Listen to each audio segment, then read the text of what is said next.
네, 요즘 줄까지 서시는데도 그래도 마스크 구하기가 어렵다 보니까 일회용 마스크라도 재사용을 해야 하나 고민하는 분들이 많은데요. 김현우 소장님, 드라이기로 말렸으면 된다 이런 이야기도 나오던데 보셨어요? 네, 봤습니다. 이 마스크 한 장 한 장이 너무 소중하다 보니까 재사용, 재활용 방법에 대해서 여러 가지 얘기가 나오고 있는데요. 얼마 전에 한 대학 총장을 사칭해서 드라이기에 고온 바람을 사용하면 이 바이러스를 없앨 수 있고 그러면 이 마스크를 다시 쓸 수 있다라는 내용이 퍼졌었습니다. 이에 대학 측은 잘못된 정보가 유포되고 있다면서 즉시 공지글을 올렸는데요.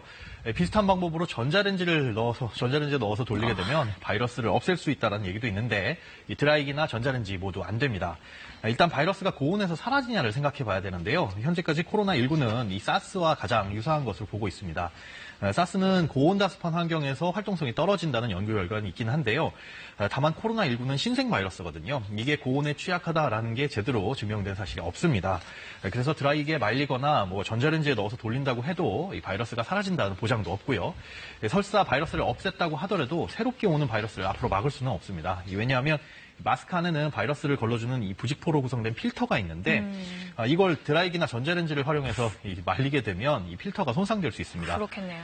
결국은 그 과정에서 바이러스 침투를 막는 필터가 손상되니까 바이러스를 막을 수도 없게 되는 거고요. 또 알코올을 뿌린 다음에 말려서 쓰신다는 분들도 있는데 이렇게 물에 젖을 경우에도 필터가 손상될 수 있어서 이 역시 올바른 방법은 아닙니다. 결국은 재사용은 안 된다는 거고 또 네. 어제 말씀해 주신 대로 잘 버려야 되고요. 네, 그렇습니다. 네, 다음 소식은 정부가 국민안심병원을 운영한다 이런 소식 몇 번 전해드렸었는데요. 예. 정확히 어떤 병원인가요? 이 국민안심병원은 호흡기 질환 환자에 대해서 이 병원 방문부터 입원까지 이 다른 환자와 완벽하게 분리해서 별도로 진료하는 병원이라고 보시면 될 것 같습니다. 코로나19로 이 병원 가는 게 좀 불안한데요. 병원에 꼭 가셔야 되는 분들도 마찬가지로 꺼려지기는 마찬가지입니다.